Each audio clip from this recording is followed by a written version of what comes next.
Welcome to the Pastor's Corner, hosted by Pastor Charlie and Dr. Melanie Jimmerson. Step back and join us as we take a closer look at how the Bible really can and does apply to our lives today. We really do value your feedback, so write a comment and don't forget to share so your friends will be blessed as well.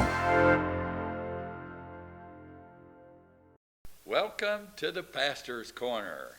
It is the Saturday before Christmas. Yeah. And we thought that we would get in some festive Christmas colors, and this is the closest I get to red. Looks better on you than a bunch of sequins. Oh, yeah. I will agree. Okay. But we just thought that we would talk this morning. Yeah. And it's kind of odd because we normally have notes and have talked and different things. And today we just want to kind of talk about Christmas and a few other things. And but let's start off with the with your scripture though. Well, this is the Gospel of John. There is no Christmas story in the Gospel of John, except that if you read it this way, it's a great Christmas story. So look at John chapter 1, verse 1, 2, 3, and all the way down to 5. And I'm going to read it. In the beginning was the Word, and the Word was with God, and the Word was God. Who's the Word? Jesus. Jesus. So in the beginning was Jesus, and Jesus was with God, and Jesus, in fact, was God.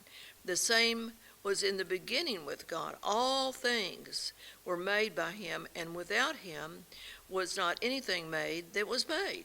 In him was life, and the life was the light of men. Now let me do that again. Yes. In him was life, and the life was the light of men. And then verse 5 says, and the light shineth in the darkness, and the darkness comprehended it not. Right. His whole life was in bringing enlightening things to all of his disciples and everybody that had anything to do with him. He just showed them, have you considered this instead? And what this was, I'm going to shine the light of God on it, and you're going to be able to see it differently. Yes.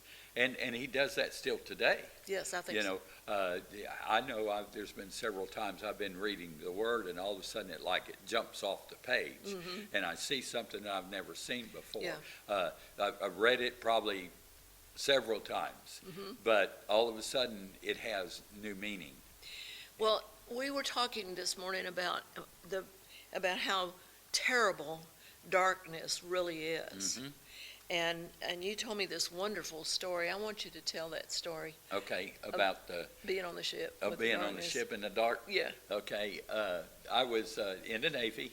We were on a cruise, and it was a new moon, and if you don't know what that is, that means there was no moon.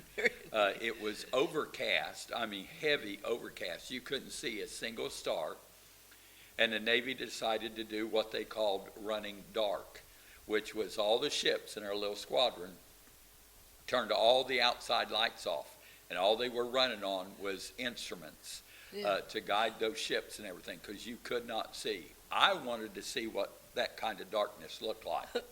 Thank God for radar and sonar. Yes.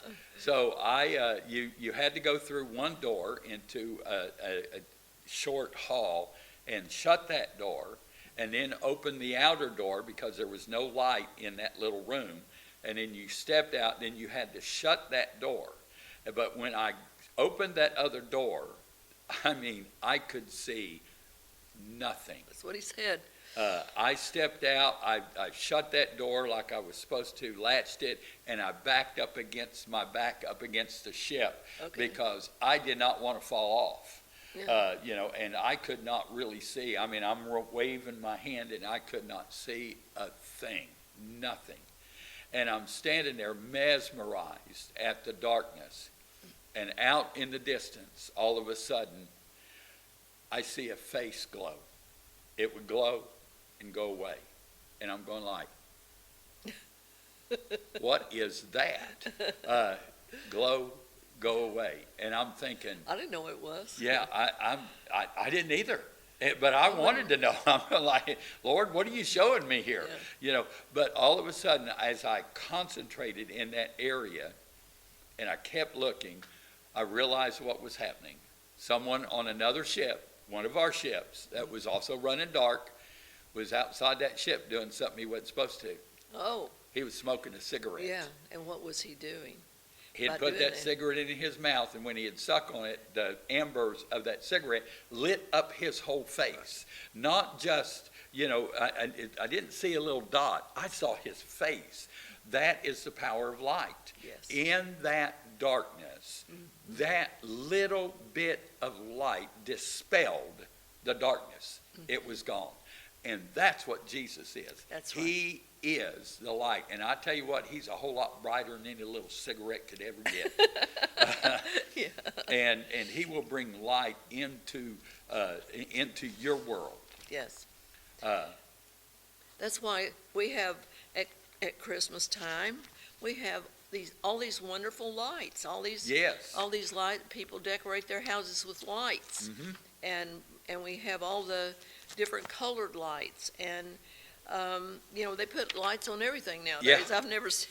Oh, gosh, you ought to see Terrence's truck. Oh goodness, I can only imagine. It looks like a light bulb. It's got so many lights on it. Yeah, we call Terrence T-Rex Uh-huh. because he uses his big old, what do you call that thing? It's a big old Whoppy Joe pickup truck, but it's one of those big ones with the big wheels. And he has all kinds of decorations on it all the time. Yes. He celebrates everything. Yes. Yes, he does. Now, I love the scripture that you found in Colossians. Oh, let's go there. I Yeah. got it right here. Oh, that's the. Yeah. Yeah. Yeah. It says, this is Colossians 1:17. It says, Right. he, and that he is Jesus, he existed before anything else, and he holds all creation together.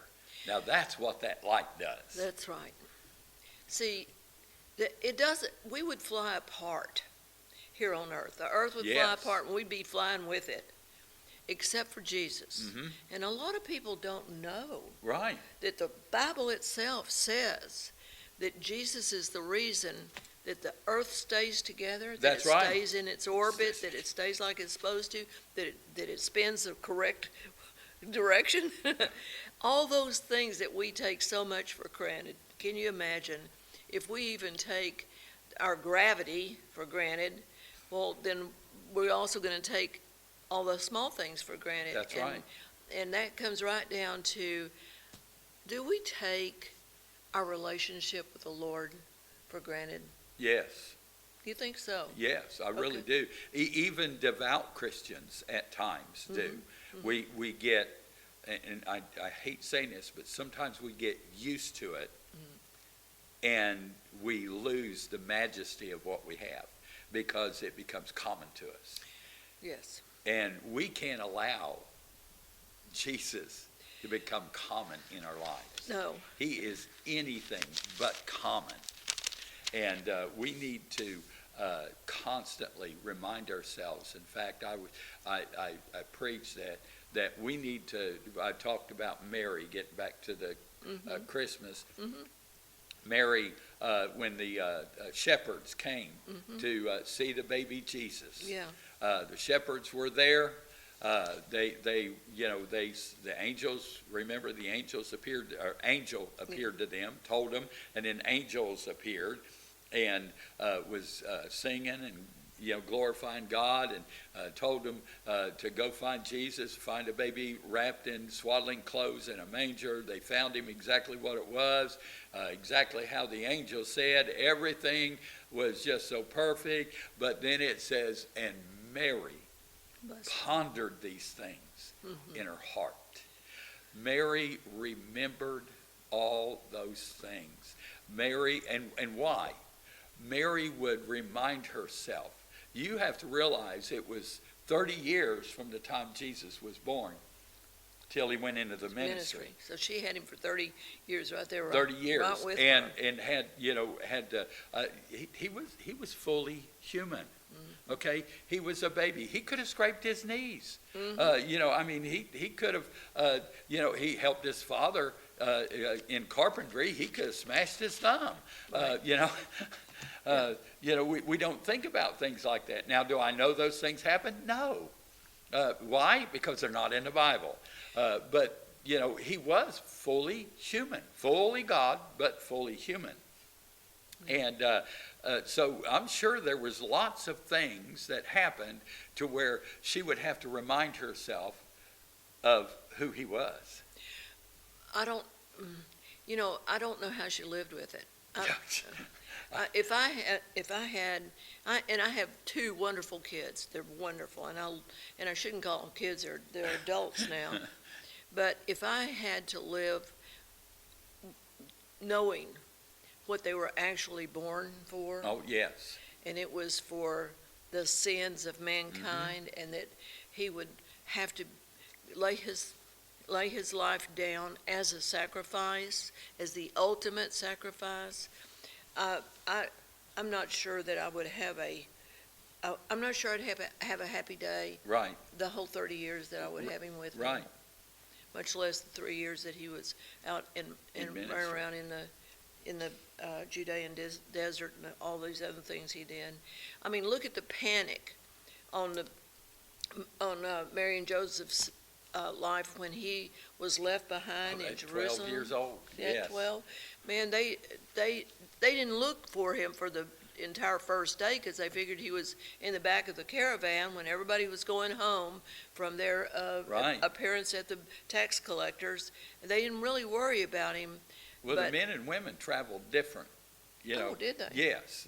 They were not, they weren't always together. So I think Joseph thought that Jesus was with Mary, and Mary thought that Jesus was with Joseph. Yeah. And when they finally got together, they're going like, where's Jesus? Yeah. Well, I thought he was with you. Yeah. Well, I thought he was with you. Oh, no. Then the panic had to happen. They searched and couldn't find him. And then they went back. Yeah, and let me say something in their defense, because they knew that they knew about Jesus. Oh, yes. And they knew that all his days he would have to contend with the devil. Yes. And I'm sure the first thing that crossed their minds was, oh my goodness, the devil has gotten him and killed him out here in the woods somewhere. Right. Don't you know that they were just there's panic. Yeah. Yes, I can see them being very, very distraught. And Mary had the word of the angel. Yeah. And Mary, out of all the people in what we know as a Christmas story, Right. Mary knew the most. Yes. Because, see, Mary knew she was a virgin. Yeah. Okay? Yeah. But Mary was old enough to know how babies are conceived. She knew the birds and the bees. Yeah, she knew the birds and the bees because she told the angel, how can this be? Because I've never been with a man. Yeah. So she knew it took a man, okay? So she knew that. And then she became pregnant. Yeah. So she knew what was conceived in her was of God. Right. So if anybody knew, but if you take Joseph was visited in a dream. Yes, he was. And was told, look, this is what's going on. Don't you be afraid to take her as your wife. Right. You take her, you raise that boy, and what an honor for Joseph to be chosen as the earthly father of Jesus. And thankfully, he was a devout Jew. Yes. And he got it. He understood it as I always like to say, as well as a man can. Well, it does take us a few times to get up to speed sometimes. We just have to understand that all this is planned, but it's been planned by God. I think I brought that out in one of my messages recently. I've been talking a lot about Christmas and different things, and God had everything timed down to the exact time, the exact second, everything just lined out. It used Augustus to get Joseph and Mary at the right spot. Into Bethlehem? Into Bethlehem, yeah. Why? Yeah, because in Micah it says that Jesus had to be born in Bethlehem. The Messiah would be born in Bethlehem.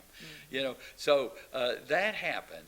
And why all of a sudden would he? Well, let's do a census. Yeah. Okay, well, let's see. How do we count people? Well, make them go back to where their ancestors come from. Yeah. Not necessarily they were from, but their ancestry. That's right. Now, a lot of people don't realize, and by the way, I really appreciate it. I put that up on the screens the other day about Joseph and Mary, their genealogy. Yeah. They both were of the house of David. Oh, yeah. Now that a lot Not of people just don't one realize of them.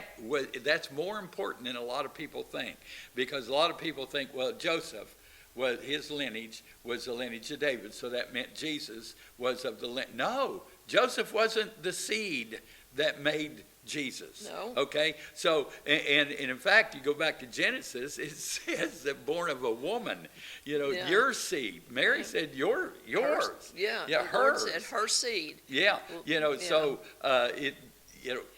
she Guess had what? to be of the line of David. Yeah, we are told that we females have eggs, not seeds. Yeah.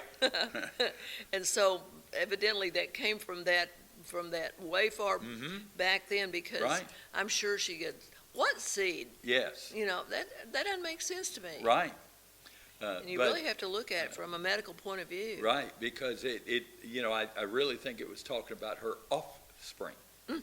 Yes. Yeah, which was going to be the Messiah. Uh-huh. Told that to Eve all the way back then. Wow. Boy, God's been planning this a long time, hasn't he? Well, he is God after Yeah. all. And he hadn't quit yet either. Don't think that we're out here floating in nowhere land. He's still got everything planned. I know a lot of people, and that's the problem with us, how we are, is because we do get distracted and compartmentalize stuff, and we forget that God is still in control. Okay, now that may be easy to understand when everything's going good. Right. It's a no-brainer. as Right. they say. Yeah. But when things aren't going good, when sickness comes or death comes to someone, or just a trial, or you lose your job or something like that, it's easy to go like, what do I do now? And God is still in control. And let me trust him. jump in here for just a second, because we talked about this a little bit too. It's the end of the year. It's the end of the budget for a lot of businesses. And a lot of businesses don't have Christmas as a way of being able to save them from bankruptcy or whatever, or from a bad year anyway. Right. And so they get down to the end of their budget, and sometimes they have to let people go just so that they can make it through the end of the year, and with really no promise of ever bringing them back. And what does that do to the family? Oh, it hurts. It puts too much pressure on the family. And in fact, we see the worst thing happen at Christmas with these rehab facilities and all of the shelters. They fill up. Yes. The women's shelters fill up because the abuse, because people go to their worst place when they get under pressure from things in the world. Instead of rejoicing in the Lord, they get that pressure from society, or that pressure from all of the things that are going on around them, and they just forget themselves. Right. And they take it out on their loved ones, and they may love their people around them and their wife and their children, but they can't handle it. Or sometimes the wife is the one that's under the pressure, and she takes it out on her husband, and so they all end up in a big mess. Right. So we have to be willing and able to minister to them. Mm-hmm. And the way we do that, Yes. we talked about this earlier, Yes. this is why we don't argue very much with people about when Christmas really is. Mm-hmm. Because if you look at the word, and here's the angel out there with the shepherds. Shepherds aren't out in the middle of the winter with their flocks. No. Their flocks are in the sheepfold. Yeah. Where would and- they eat? What would they eat out well, there? really, and the water and everything. So they stable them, and they bring them into the sheepfold, and they feed them in whatever they have left over, some kind of Grain food or and whatever. yeah, or hay or what. Mhm. And that's why we see the manger. This manger is a lot more important than I've ever. I see it more important nowadays because the manger is a place of sacrifice. Yes. It holds the sacrificial food that they put up for bad times or for hard times or for winter times, and they put it back, and then they have to sacrifice what they've put back in order to feed the animals. Right. And Yeah. what did Mary have to put the child, the baby Jesus in? Manger. A manger. Yeah. Now, I learned that whenever they actually sacrifice a lamb, Mhm. they would bring the lamb in, and they'd put it in what they call the hand of God. Oh. And what it was like 2 prongs and 3 prongs, Oh. and it would go, and it would come together, and it would cradle the lamb Okay. in the middle to where it was basically stilled. Oh. The owner had to actually go up to that lamb and reach out and push onto pressure points Mhm. that would actually put that lamb to sleep. Oh, good. And then Oh, that's when they would yeah. cut the throat. Right. But that I've didn't always know thought that. I'm so that glad that hand of God looks a whole lot like A manger. a manger. And did you know where the sacrificial lambs were raised? In Bethlehem. Of course they were. Yeah. So They were the lambs of the temple. that's right. And so the Lamb of God Yeah. was also A- born in Bethlehem, the perfect lamb. Lamb. All these things kind of fit together. But, that's a good point that, I love the Christmas time. Yes. I know Jesus wasn't born on December the 25th. I know people that do not celebrate Christmas because of all the paganism that has come into it. Right. And if that's how God's got them, it don't bother me. And I don't take issue with them on it. No, at I don't all, either. Because they're probably right. Yes, But- I understand it. But it is the best But time. God. It is the best time Yes. to be able to witness because everybody knows that Christmas is the birth of Christ. Right. So we can talk about Jesus. Yeah. We can encourage them with stories and different things. I don't know of a better time. It's actually better, in my opinion, it's better than Easter. Because Easter has really gotten so pagan that most people don't even realize it's the resurrection of Christ. Right. That's why I don't call it Easter. Mm-hmm. I call it Resurrection Sunday because I want people to know what we're celebrating. But the thing is with Christmas, everybody knows. But you can use the name of Jesus probably more in December than at any other time Yes. in the year, because Jesus is so well known by the world that all of a sudden any wokeism that would take him out of the conversation, it goes by the wayside. Yeah, but it doesn't matter what religion. No. They No. all recognize that Yeah. Jesus, and pretty much everybody recognized Christmas, celebrating the birth. But see, that's what I do. I celebrate the birth. Now, I realize it wasn't on the 25th. We don't know the exact day, okay? Why? Well, evidently God didn't want us to know. Right. Now, we can through deduction and different things, we can get down, and I think we both believe that it was March, April, sometime around Passover, Right. that Jesus was actually born. He was born and sacrificed at pretty much on the same time frame. But the simple fact is that we don't know exactly. So I celebrate the fact that he was born. Why? Because Christmas is not about getting. Christmas is all about Try telling giving. a little kid that. Yeah, I know.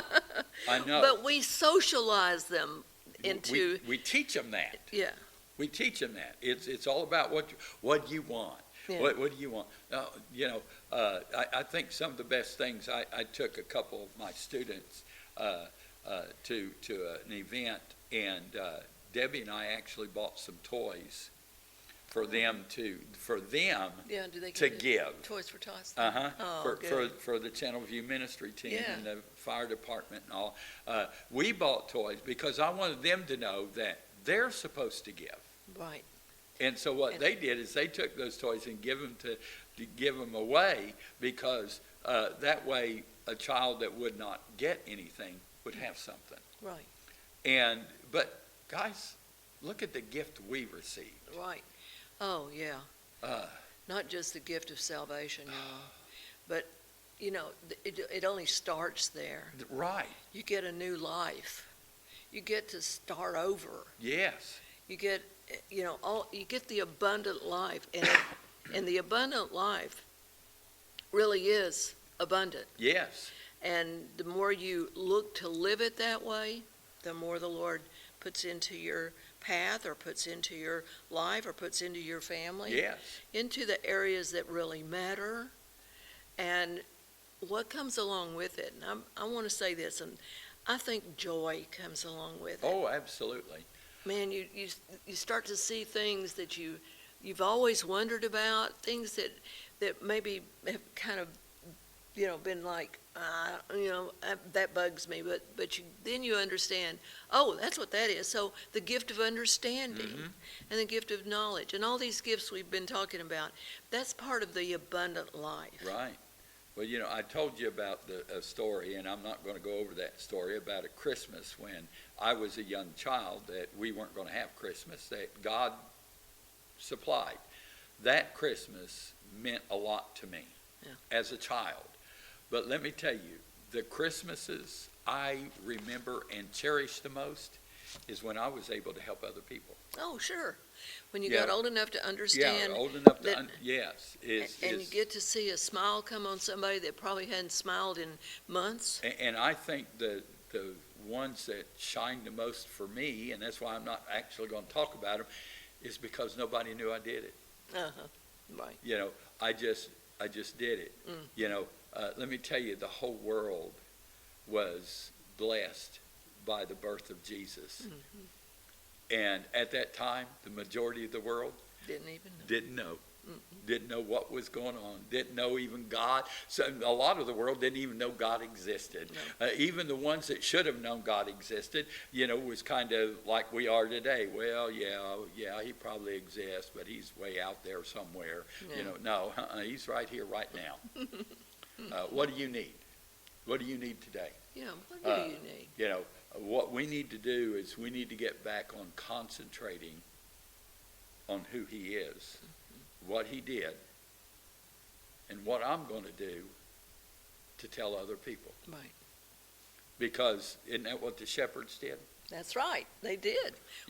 I love the story of the shepherds. Shepherds were kind of like the homeless.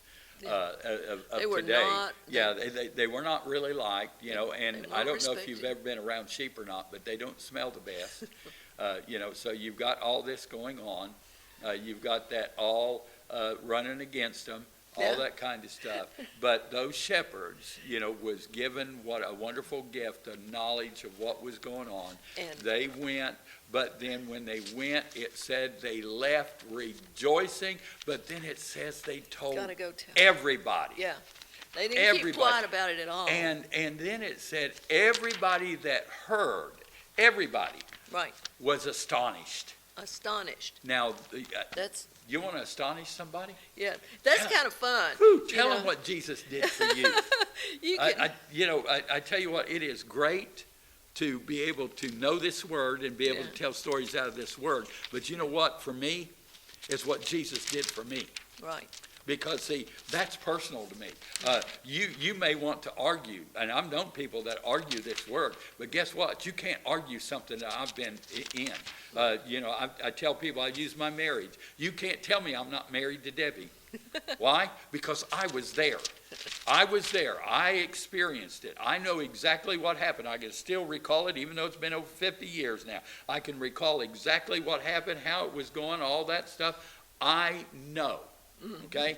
But you cannot convince me that it didn't happen. So you can't convince me that Jesus isn't real, because I'm telling you what, I've experienced him Right. too many times. Well, that's that word right there, experience. Yes. Experience is trumps, let me use a little card phrase here, but it trumps philosophy every time. Your experience, nobody can take that away That's from right. you. Your philosophy, they might be able to show you, oh, well, that's a different way, it's over here.